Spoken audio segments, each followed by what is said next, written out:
भगवान श्री राम को महर्षि विश्वामित्र ने आदेशित किया, जहीमाम दुष्टचारिणीम, इस दूषित आचरण करने वाली ताटका को तुम नष्ट कर दो, मार दो। तो राम जी को थोड़ा संकोच हुआ कि अभी पिताजी से अनुमति लेकर अयोध्या जी से चले हैं विश्वामित्र जी के यज्ञ की रक्षा के लिए, और पहले पहले यह स्त्री आ गई। क्षत्रिय पुरुष नारी पर वार नहीं करते। हमारे यहाँ धर्मशास्त्र में लिखा है, महाराज जी विलक्षण बात लिखी है, स्कंद पुराण में पढ़ करके रोमांच हो जाता है। ब्रह्म हत्या का पाप सबसे भयंकर कहा गया है, और एक किसी भी स्त्री की हत्या का पाप ब्रह्म हत्या से 10 गुना अधिक है। ये लिखा है, धर्मशास्त्र में लिखा है, स्त्री की हत्या का पाप ब्रह्म हत्या से 10 गुना अधिक है। भाई लोग, पुरुष लोग, कान खोलकर सुन लो, अपराध होने पर भी ये अग्नियां हैं, ये मारने के योग्य नहीं, ये सदा आदर के योग्य हैं। इसलिए आदर के योग्य हैं क्योंकि ये सृष्टि का मूल है। बड़े बड़े महात्मा, बड़े बड़े शूरवीर, बड़े बड़े धर्मशील, बड़े बड़े दानवीर, वे आसमान से नहीं बरसे हैं, धरती फोड़ के नहीं निकले हैं, किसी माता के गर्भ से ही उत्पन्न हुए। इसलिए इनका आदर है, इनको मारना नहीं। पुरुष वर्ग क्रोध करके यदि स्त्री पर हाथ उठाता है, प्रहार करता है, तो हमारे धर्म शास्त्र में लिखा है उसके सारे पुण्य सुकृत तत्काल नष्ट हो जाते हैं। उसके हाथ से देवता पूजन स्वीकार नहीं करते हैं, उसके हाथ का जल पितर स्वीकार नहीं करते हैं, पिंड श्राद्ध आदि स्वीकार नहीं करते हैं। इसलिए नारी का तिरस्कार नहीं होना चाहिए, नारी का आदर होना चाहिए। भगवान श्री राम धर्म विग्रह है, उन्हें बहुत संकोच है, स्त्री पर प्रहार कैसे करूं, स्त्री वध कैसे करूं। विश्वामित्र जी समझ गए राम जी के संकोच को। तो विश्वामित्र जी ने कहा कि रामभद्र, तुम संकोच मत करो। पूर्व काल में भगवान नारायण ने भी भृगु जी की पत्नी का मस्तक सुदर्शन चक्र से काटा था, पृथक किया था। काव्य माता निषूदिता, शुक्राचार्य की जननी भृगु जी की पत्नी, उनका मस्तक भगवान विष्णु ने काट दिया था। क्यों काट दिया था? क्योंकि वह आसुरी शक्ति के संरक्षण के लिए दैवी शक्ति को ही निगल जाना चाहती थी। उसका अपराध केवल इतना ही था, वो असुरों की रक्षा करने के लिए देवताओं को निगल जाना चाहती थी योग बल से।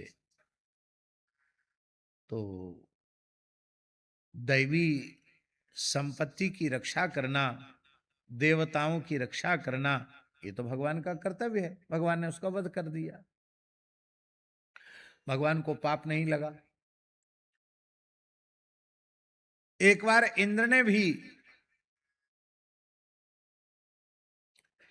एक स्त्री का वध किया था, विरोचन की पुत्री का वध किया था, उसको भी पाप नहीं लगा, क्योंकि वो सारी धरती को नष्ट करना चाहती थी।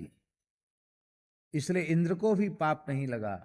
मैं आज्ञा देता हूं, तुम्हें पाप का स्पर्श नहीं होगा, क्योंकि ये धर्म का मूल,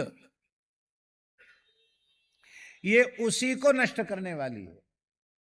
तो धर्म ही नहीं रहेगा तो सृष्टि कहां रहेगी? इसलिए धर्म रक्षा के लिए, राष्ट्र रक्षा के लिए साधु ब्राह्मण और गौ की रक्षा के लिए तुम इसका वध करो। क्रिया अपवित्र है, किंतु उसका उद्देश्य अपवित्र नहीं है, उसका उद्देश्य अत्यंत पवित्र है। तो पवित्र उद्देश्य होने के कारण वो अशास्त्रीय क्रिया दिखने पर भी, अपवित्र क्रिया दिखने पर भी वो अपवित्र नहीं है, क्योंकि उसका उद्देश्य पवित्र है। माला फेरना बहुत पवित्र काम है, पर मारण मोहन उच्चाटन उन्मादन इन सब अविचार प्रयोगों में कोई माला फेरे तो माला फेरने वाला भी नरक जाएगा। भृगु जी जैसे समर्थ ऋषि यज्ञ के आचार्य हैं और क्रिया दक्षो दक्षा, कर्मकांड में अत्यंत कुशल दक्ष यजमान है, लेकिन उसका यज्ञ संपन्न नहीं हुआ। क्यों? क्योंकि उस यज्ञ का उद्देश्य था भगवान शिव का तिरस्कार, महादेव का अपमान उस यज्ञ का प्रयोजन था। इसलिए भृगु के आचार्यत्व में, दक्ष के यजमानत्व में किया गया यज्ञ भी सफल नहीं हुआ। क्रिया भी पवित्र होनी चाहिए और उसका उद्देश्य भी पवित्र होना चाहिए। यहां क्रिया बहुत पवित्र नहीं है, पर उद्देश्य पवित्र है, इसलिए तुम करो। तो वहां स्वामी जी जो भगवान श्री राम ने जो उत्तर दिया है, वो उत्तर क्या कहना है। भगवान श्री राम कहते हैं, गौ ब्राह्मण हितार्थाय, वाल्मीकि रामायण का श्लोक, गौ ब्राह्मण हितार्थाय देशस्य च हिताय च तव चैवाप्रमेयस्य वचनं कर्तुमुद्यतः। भगवान श्री राम कह रहे हैं, आपकी आज्ञा का पालन करने में गोवंश का हित होगा, क्योंकि वैदिक सनातन धर्म का मूल गाय है। जो धरती के 7 सुदृढ़ स्तंभ हैं, उनमें पहला स्तंभ गाय है, दूसरा स्तंभ ब्राह्मण है, तीसरा स्तंभ वेद है, चौथा स्तंभ सती नारियां हैं, पांचवा स्तंभ सत्यवादी पुरुष हैं, छठा स्तंभ लोभ रहित पुरुष हैं, सातवां स्तंभ दानशील पुरुष हैं। इन पर यह धरती टिकी हुई। और स्वामी जी इन 7 में प्रधान गाय है। देखिए क्रम, गाय के नष्ट होने से ब्राह्मण नष्ट हुआ। कैसे? भयंकर मुगल काल के अत्याचारों को हमारे पूर्वजों ने सहन किया। आज हम लोग उसकी कल्पना नहीं कर सकते, कितनी विपरीत परिस्थितियां थी उस समय की। लेकिन उस समय भी ब्रह्मत्व का वैसा नाश नहीं हुआ जैसा अब हो रहा। उसका कारण क्या था? उसका कारण स्वामी जी ये था कि उन विदेशी आक्रांताओं ने, जो धर्म विरोधी थे, वो हिंदुओं की भावना को आहत करने के लिए वे गाय को मार देते थे, पर बूचड़ खाने उन्होंने नहीं बनवाए। मांस का निर्यात उन्होंने नहीं किया, उसका व्यापारिक स्वरूप उन्होंने नहीं दिया। यदा कदा वो करते थे, और कितने संतों के प्रभाव के कारण तत्कालीन मुगल शासकों ने भी अपने शासन काल में कुछ समय के लिए गोवध पर पूर्ण प्रतिबंध भी लगाया। ऐसा भी हमारे इतिहास में प्रमाण मिलता है। अनेक संतों के जीवन चरित्र में इस प्रकार की बात आती है। इतना अत्याचार सहने के बाद भी हमारे वैदिक गुरुकुल नष्ट नहीं हुए। हमारे वेदत्रयी के स्वाध्याय की परंपरा, षडंग वेद के ज्ञान की परंपरा, दोनों समय समिधाधान की परंपरा, ब्रह्मचर्याश्रम की परंपरा समाप्त नहीं हुई, इतना अत्याचार सहने के बाद भी। क्योंकि गोवंश का जैसा विनाश अब हुआ वैसा पहले नहीं हुआ था। उस समय प्रचुर मात्रा में गोवंश था और हिंदू समाज गोवंश के प्रति आदर की भावना रखता था, पूज्यता की भावना रखता था। तो गाय के नष्ट होने से ब्राह्मण नष्ट हुआ। अंग्रेजी शासन काल आया, उन्होंने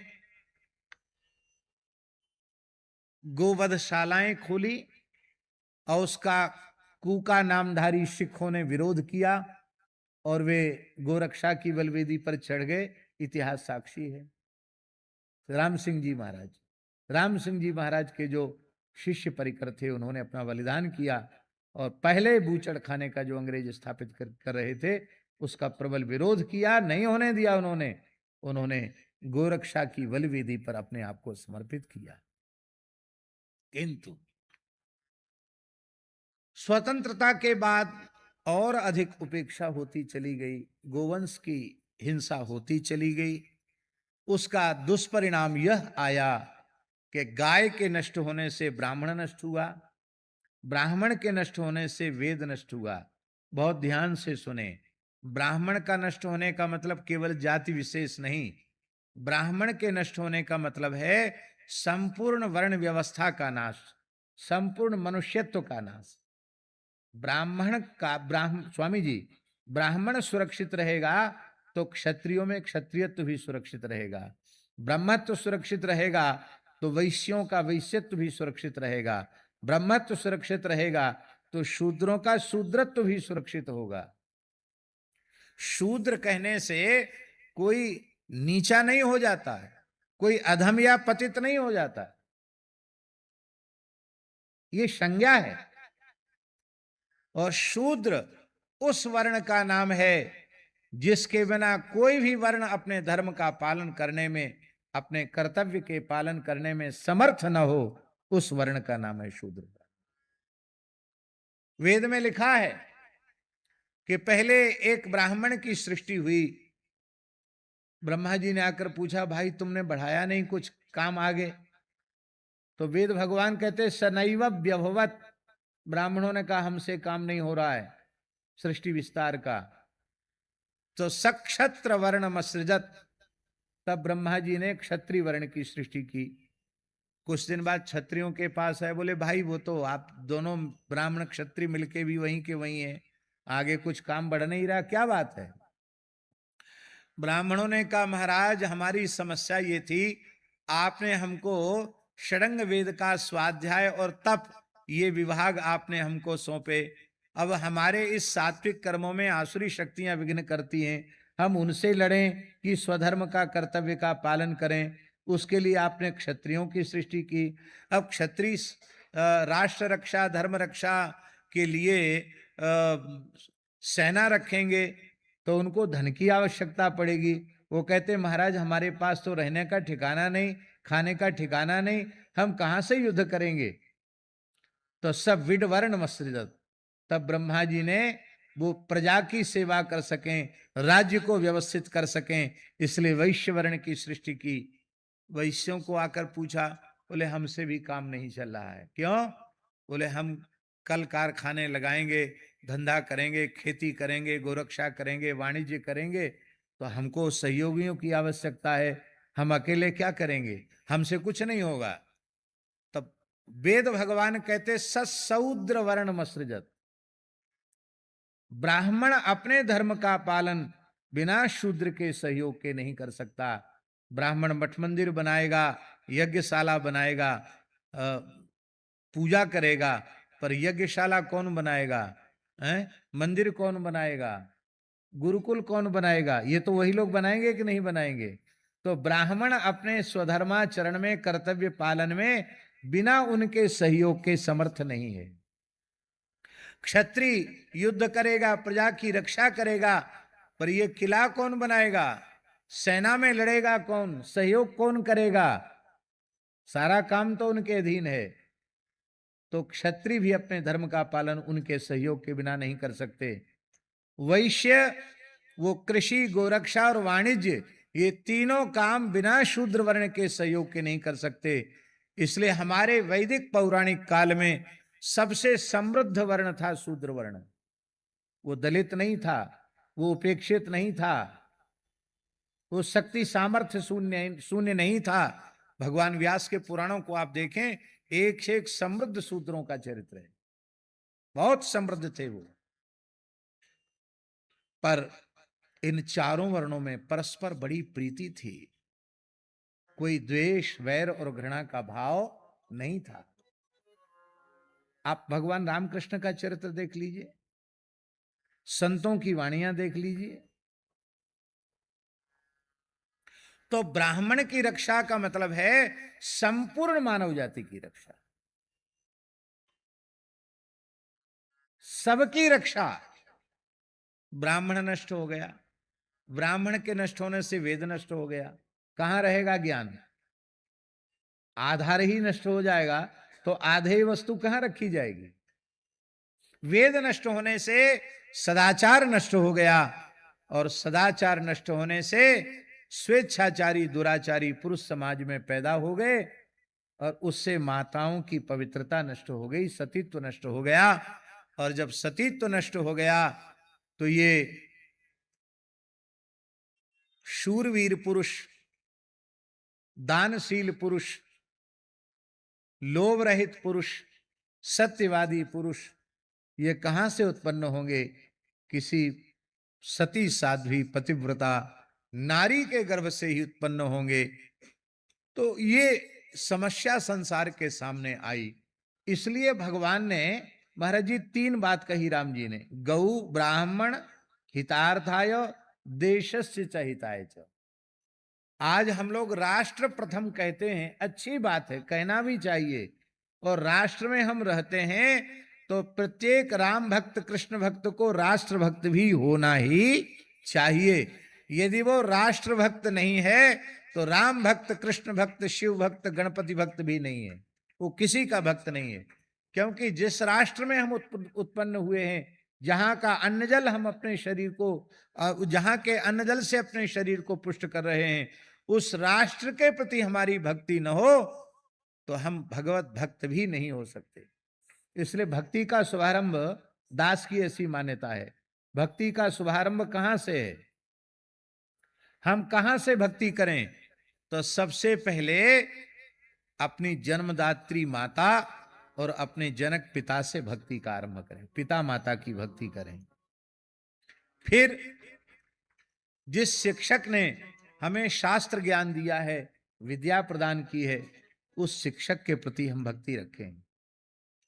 फिर इसके बाद बोध होने पर जिस राष्ट्र ने हमें सभ्यता, संस्कार और सब कुछ दिया है, उस राष्ट्र के प्रति हम भक्ति करें। और इसके बाद फिर हमें राम भक्त, कृष्ण भक्त, शिव भक्त तब होना है, यहां से भक्ति का आरंभ करना है।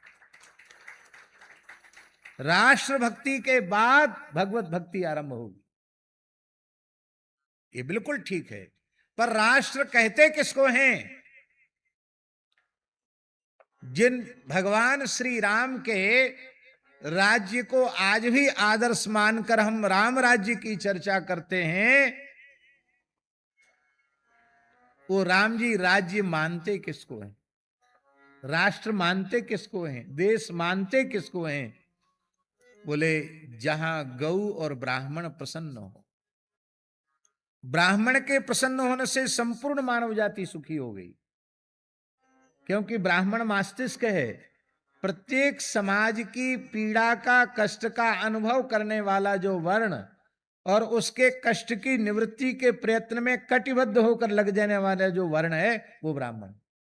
जिसके मन में पर पीड़ा नहीं है, दूसरों की पीड़ा कष्ट दुख को देखकर जो द्रवित नहीं होता और उस पीड़ा को दूर करने के प्रयत्न में नहीं लगता। आप बुरा नहीं मानना, मान जाओ तो मान जाओ, हमारा कोई घाटा नहीं है। इतना ही घाटा होगा कि हमसे दूर रहोगे, ये भगवान की बड़ी कृपा रहेगी। क्योंकि लोक व्यवहार जितना कम होगा उतना हमारे लिए अच्छा है।